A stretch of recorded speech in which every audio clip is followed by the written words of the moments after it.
Hi everyone, welcome back to my channel CI tech. आप लोगों का बहुत बहुत स्वागत है सीआई टेक चैनल में। उम्मीद करते हैं पढ़ाई बहुत बढ़िया चल रही होगी आपकी और बहुत ही अच्छे लेवल से आप पढ़ रहे होंगे और पुराने वीडियोस भी आप लगातार देखते ही रहे होंगे। तो आज हम लोग जानने वाले हैं रदरफोर्ड के परमाणु मॉडल के विषय में। पिछले वीडियो में हमने आपको बताया था कि रदरफोर्ड ने किस प्रकार से नाभिक की खोज की थी। रदरफोर्ड ने अल्फा कण पार्टिकल का स्कैटर करवाया था गोल्ड की फॉइल के ऊपर और एक नाभिक की खोज की, एटम के नाभिक की खोज की। उन्होंने बताया कि एटम के सेंटर पार्ट में प्रेजेंट होता है जो जिस पर कि समस्त भार लगभग एटम का केंद्रित होता है। परमाणु का जो समस्त मास केंद्रित होता है, सेंट्रलाइज्ड होता है, उसे हम कहते हैं क्या? न्यूक्लियस कहते हैं।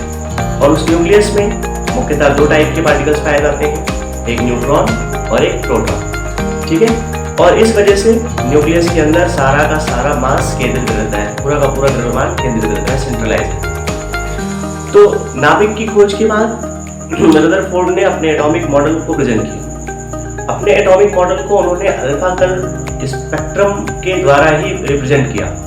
अल्फा कण स्पेक्ट्रम जो उन्होंने कराया था, उसके जो रिजल्ट्स निकले, उसकी जो परिणाम निकले, उस परिणाम के फलस्वरूप इन्होंने क्या किया? अपना परमाणु मॉडल प्रस्तुत किया। अब इनके परमाणु मॉडल के विषय में हम लोगों को कुछ विशेष बातें ध्यान रखनी है। कुछ बातें इन्होंने पुरानी ली, जैसे पुराने एटॉमिक मॉडल्स मतलब जैसे कि जे टॉमसन का एटॉमिक मॉडल, जे टॉमसन ने दिया था अपना एटॉमिक मॉडल, उनके एटॉमिक मॉडल से कुछ बातें इन्होंने ली और कुछ बातें अपनी जोड़ी किससे? अल्फा पार्टिकल एक्सपेरिमेंट से, और अपना नया एटॉमिक मॉडल रिप्रेजेंट किया। जैसे पुरानी बातें क्या ली इन्होंने जे टॉमसन के एटॉमिक मॉडल से। जे टॉमसन ने भी कहा था कि एटम क्या होता है? न्यूट्रल होता है, छोटा होता है, गोलाकार होता है। इन्होंने भी कहा एटम उदासीन, गोलाकार और छोटा कण होता है, स्मॉल पार्टिकल होता है। और जे टॉमसन ने कहा था कि बहुत छोटे कण इलेक्ट्रॉन और पॉजिटिव पार्ट से बना होता है मिलकर के एटम। इन्होंने भी यही चीजें सहमत है कि जो एटम होता है वो स्मॉल पार्टिकल्स, यानी जिसे हम सब एटॉमिक पार्टिकल्स कहते हैं, जैसे इलेक्ट्रॉन, प्रोटॉन, और एक इन्होंने और भी कण बताया न्यूट्रॉन के अंदर, उसमें नाभिक के अंदर रहता है, और उन्होंने इसे कहा उदासीन कण, कहा कि इससे मिलकर के एटम बना हुआ होता है। ठीक है, तो आइए जानते हैं हम लोग रदरफोर्ड के एटॉमिक मॉडल के विषय में। देखिए, समझते हैं क्या जानना है हम लोगों को आज। रदरफोर्ड का परमाणु मॉडल। रदरफोर्ड का परमाणु मॉडल, और ये परमाणु मॉडल किस पर आधारित है? अल्फा कण प्रकीर्णन पर। अल्फा कण प्रकीर्णन प्रयोग पर आधारित है इनका परमाणु मॉडल। तो एक पहला परमाणु मॉडल ऐसा है रदरफोर्ड का जो कि एक्सपेरिमेंटल है, मतलब कोई एक प्रयोग किया गया और प्रयोग के आधार पर निर्भर करता है इनका परमाणु मॉडल। रदरफोर्ड का परमाणु मॉडल क्या है? एक्सपेरिमेंटल है। ठीक है, Rutherford's atomic model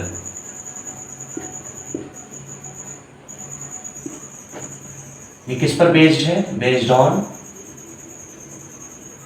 alpha particle spectrum. Alpha particle spectrum पर ये बेस्ड है इनका एटॉमिक मॉडल। अब इनके एटॉमिक मॉडल की कुछ विशेषताएं हम लोग जान लेते हैं, कुछ खासियत हम लोग जान लेते हैं, कुछ विशेषताएं जानते हैं इनके एटॉमिक मॉडल की। देखिए, बना देते हैं पहले तो एटम। इनके जो मैंने जैसे बताया था कि एटम क्या होता है।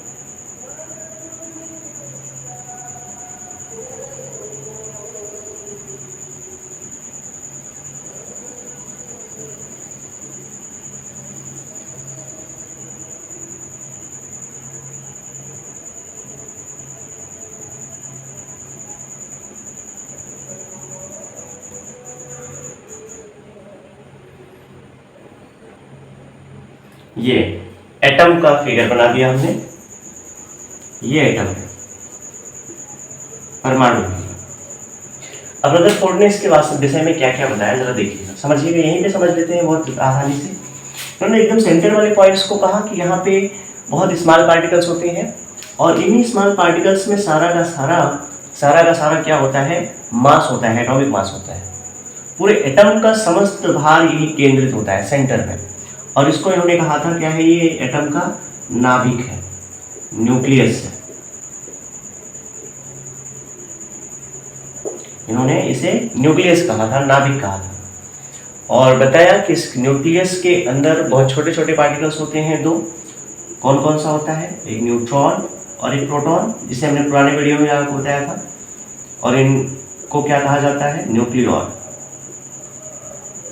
न्यूक्लियॉन कहा जाता है इनको न्यूक्लियॉन कहा जाता है। और जो स्मॉल पार्टिकल छोटा सा होता है कौन, इलेक्ट्रॉन, वो इलेक्ट्रॉन नाभिक के चारों ओर उपस्थित बहुत सारे जो कोष होते हैं, बहुत सारी जो सेल्स होती हैं, इनमें चक्कर लगाते रहते हैं, वो भी वृत्ताकार चक्कर लगाते रहते हैं। तो ये इलेक्ट्रॉन्स पाए जाते हैं इनमें। इनमें कौन होता है, इलेक्ट्रॉन्स प्रेजेंट होते हैं और ये इलेक्ट्रॉन्स लगातार चक्कर लगाते रहते हैं चारों तरफ नाभिक के चारों ओर ये इलेक्ट्रॉन्स चक्कर लगाते रहते हैं। ठीक है, विशेषताएं लिखते हैं सब एक एक करके हम लोग। पहली बात, पुरानी बात ही इन्होंने की, क्या करी, उन्होंने कहा परमाणु क्या है, परमाणु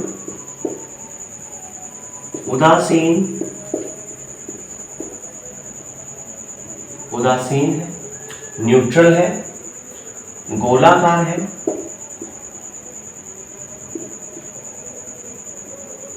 परमाणु उदासीन, गोलाकार, अति सूक्ष्म कण होता है।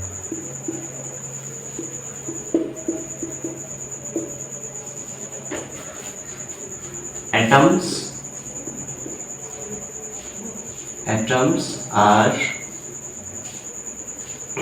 small, spherical and neutral particle.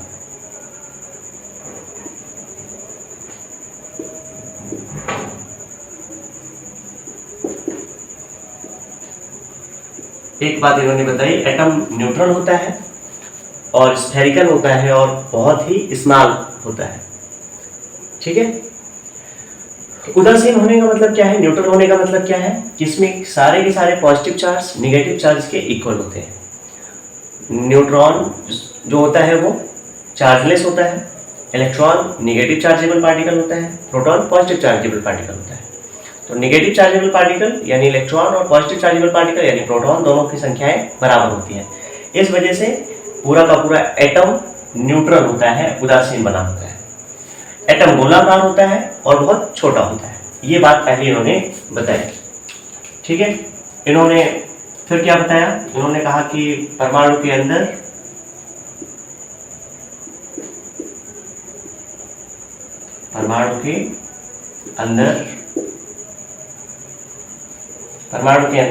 केंद्र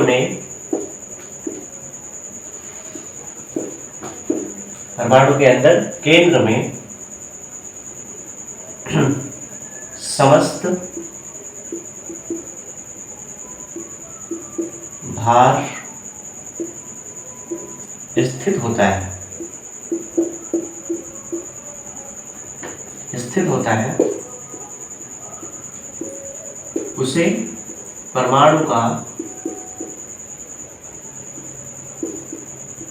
नाभिक कहते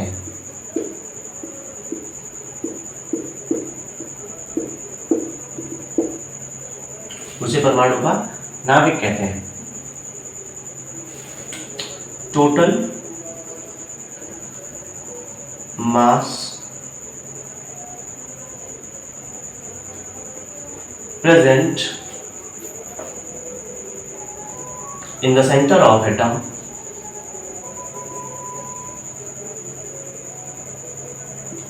which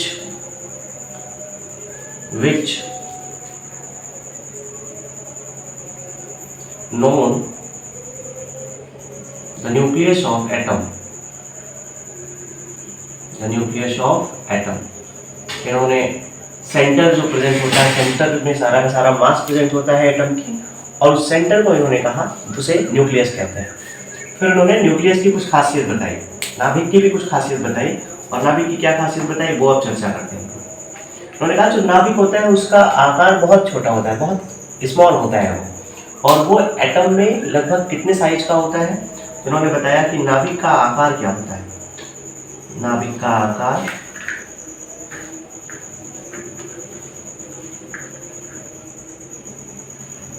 लगभग 10 की घात -12 से 10 की घात -13 सेंटीमीटर के कोटि का होता है।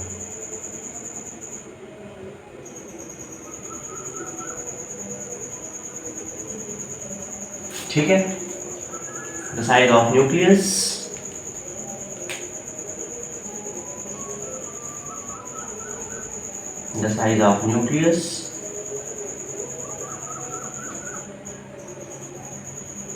of atom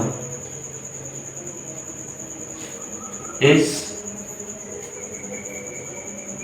approx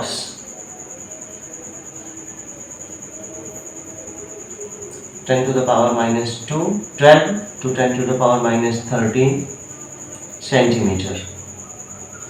ओके, तो न्यूक्लियस का साइज 10 की घात -12 से 10 की घात -13 सेंटीमीटर की कोटि का होता है। और इन्होंने एटम का भी साइज बताया। इन्होंने एटम का साइज लगभग 10 टू द पावर -8 सेंटीमीटर की कोटि का बताया, जो हम अगले पॉइंट्स में लिख लेंगे कि एटम का साइज क्या होता है, 10 टू द पावर -8 सेंटीमीटर की कोटि का। चलिए आप तब तक इसका स्क्रीनशॉट लीजिए, आगे के पॉइंट्स अभी और बताते हैं। देखिए 3 पॉइंट्स हमने आपको बता दिए, और आगे पॉइंट्स देखते हैं हम लोग कुछ रदरफोर्ड के एटॉमिक मॉडल्स की। तो 4th पॉइंट लिख रहा हूं मैं, 4था पॉइंट लिख रहा हूं मैं। इन्होंने कहा कि परमाणु का आकार लगभग कितना होता है, साइज ऑफ एटम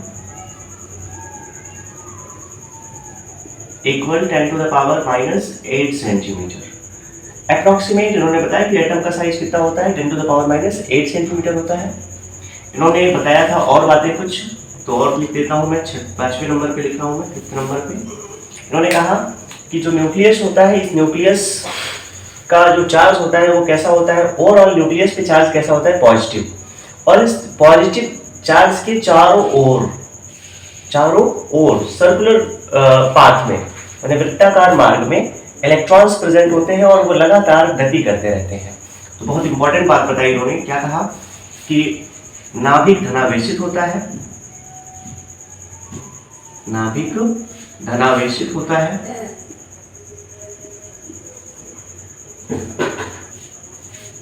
नाभिक धनावेशित होता है, और इसके चारों ओर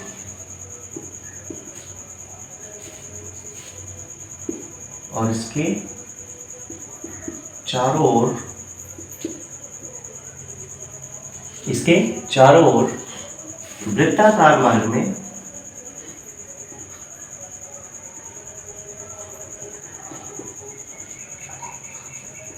इलेक्ट्रॉन गति करते हैं।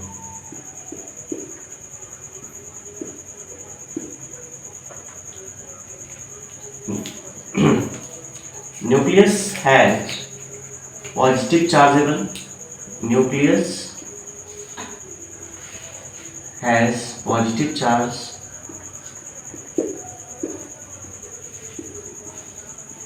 and electrons moves rounding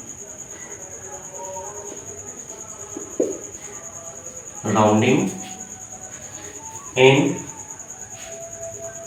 circular orbitals. Circular orbitals में इलेक्ट्रॉन मूव करते रहते हैं न्यूक्लियस के चारों ओर। ठीक है, चलिए आगे।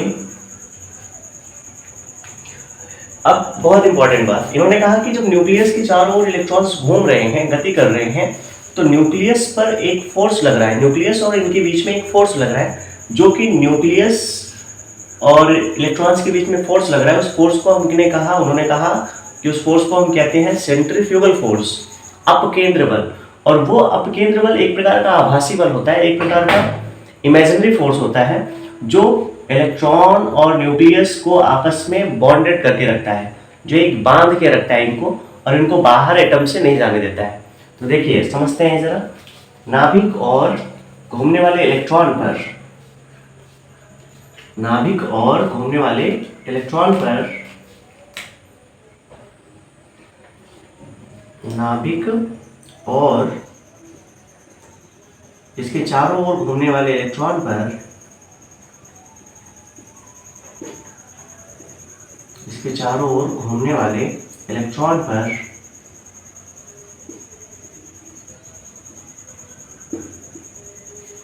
एक आभासी बल काम करता है, एक आभासी बल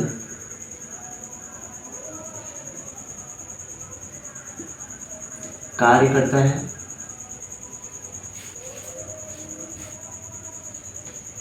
एक आभासी बल कार्य करता है, इसे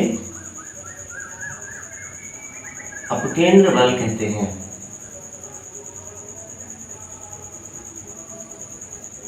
अपकेंद्र बल कहते हैं, ठीक है। और ये अपकेंद्र बल के कारण ये है कि नाभिक और इलेक्ट्रॉन्स के बीच में प्रॉपर डिस्टेंस बनी होती है, और ना तो न्यूक्लियस में नाभिक एंट्री करता है और ना ही न्यूक्लियस का स्थान कोई बदलता है, ठीक है। ये समझे रहना, बहुत इंपॉर्टेंट पॉइंट है ये। देखिए, a centrifugal force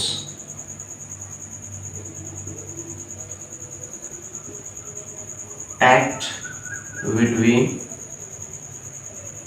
nucleus and electron. A centrifugal force act between nucleus and electron, which does not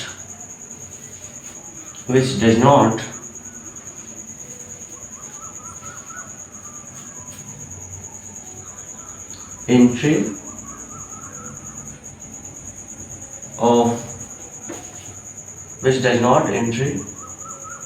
of electrons in nucleus। ये पॉइंट्स आप नोट करिए भैया सारे के सारे। और एक मिनट और हम समझा देते हैं कुछ बातें यहाँ पे। तो जैसे इन्होंने बताया कि न्यूक्लियस के अंदर इलेक्ट्रॉन्स को एंट्री करने नहीं दिया जाता है, कौन? Centrifugal force. और एक बात इन्होंने कहा कि इलेक्ट्रॉन्स इसके नाभिक के चारों ओर गति करते रहते हैं, लगातार एक मार्ग में गति करते रहते हैं। और गति करते हुए इलेक्ट्रॉन्स उस प्रकार से होते हैं जैसे इन्होंने कहा कि सन के चारों ओर उसके प्लैनेट्स गति करते रहते हैं। तो इस मॉडल को हम ग्रहीय मॉडल भी कह लेते हैं, प्लैनेटरी मॉडल कहते हैं। इसलिए इस मॉडल को क्या कह लेते हैं हम लोग? ग्रहीय मॉडल, ग्रहीय परमाणु मॉडल इसे कहते हैं हम लोग, प्लैनेटरी मॉडल कहते हैं, प्लैनेटरी मॉडल कहते हैं इसको हम लोग। इन्होंने और भी कुछ बातें इसमें बताई। इन्होंने कहा कि जो ये नाभिक के अंदर प्रेजेंट प्रोटॉन होता है, यानी कि धनावेश होता है, वो नाभिक के चारों ओर उपस्थित ऋणावेश के बराबर होता है। इन्होंने कहा कि जो पॉजिटिव चार्ज है वो इक्वल होगा नेगेटिव चार्ज के, जिसके कारण पूरा का पूरा एटम न्यूट्रल बना हुआ होगा। मैंने ये बहुत आपको 6 पॉइंट्स बता दिए, और ये 6 पॉइंट्स आपको डिस्क्राइब कर रहे होंगे कि रदरफोर्ड ने अपने एटॉमिक मॉडल में क्या दिया। आप पढ़िएगा इनके विषय में, बहुत ही इंपॉर्टेंट एटॉमिक मॉडल रहा ये रदरफोर्ड का, और जानकारी आप ले लीजिएगा। पुराना जो छूटा हुआ है वो हम आपको डिस्क्रिप्शन में डाल देंगे, वो भी आप वीडियोस देख लीजिएगा। नमस्कार भैया।